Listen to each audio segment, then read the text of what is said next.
गार्फिंकल ने अपने लोकविधि विज्ञान, अपने एथनोमेथोडोलॉजी के विषय में क्या कहा है?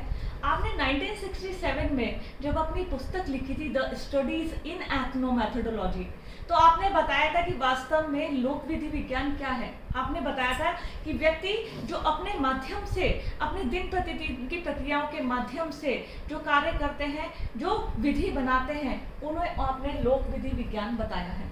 इसको मैं आपको एक एग्जाम्पल से समझाऊंगी।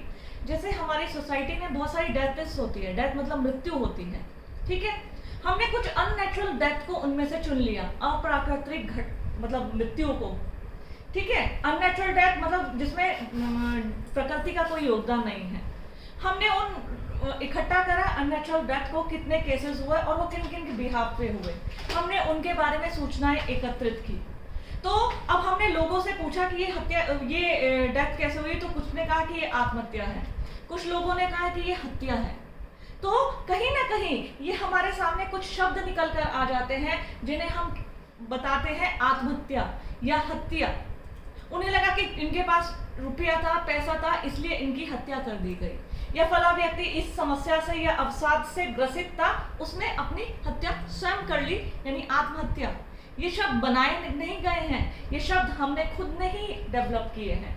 और वास्तव में देखा जाए तो यही लोकविधि विज्ञान है, जिन शब्दों की हम व्याख्या सामूहिक रूप से कर देते हैं, उन्हें मान लेते हैं, उन्हें ही वास्तव में हेरोल्ड गार्फिंकल ने लोकविधि विज्ञान बताया है। फॉर एग्जाम्पल, रिसेंट एग्जाम्पल लूंगी मैं आपको कोरोना डिजीज का, कोरोना वायरस का। आज कोरोना वायरस से हमारे पूरे विश्व में कई देश हिल चुके हैं।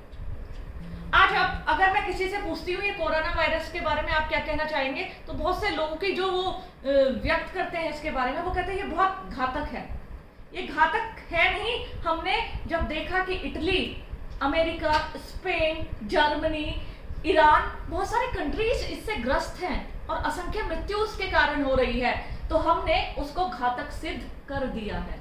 तो वास्तव में लोकविधि विज्ञान, जब हम सामूहिकता के माध्यम से अपनी स्वयं की पद्धतियों को, स्वयं के जनसाधारण के माध्यम से अध्ययन के दृष्टिकोण को बनाते हैं, तो उसे ही व्याख्या, जैसे कहते हैं ना व्याख्या, डिस्क्राइब करना, हमने उसकी व्याख्या कर दी। और किस आधार पर? अपने ही शब्दों के आधार पर। यही लोकविधि विज्ञान है, यही हम कहते हैं एथनोमेथोडोलॉजी, जो व्यक्ति के दिन प्रतिदिन के जीवन से संबंधित होती है, जिसकी व्याख्या सिर्फ व्यक्ति खुद करते हैं और जिसकी व्याख्या करने के उपरांत व्यक्ति उसमें सामूहिक स्वीकृति होती है। यह लोकविधि विज्ञान के अंतर्गत सम्मिलित की जाती है। तो बच्चों, इस तरीके से आप इस लोकविधि विज्ञान को विभिन्न उदाहरण के माध्यम से ना समझते हुए, मतलब इसको रटिए नहीं, समझकर बहुत अच्छे से डिफाइन कर सकते हैं। मैं आगे ही आपको बहुत सारी वीडियोस में इसी तरह के थिंकर्स आपको शेयर करती रहूंगी। Have a nice day.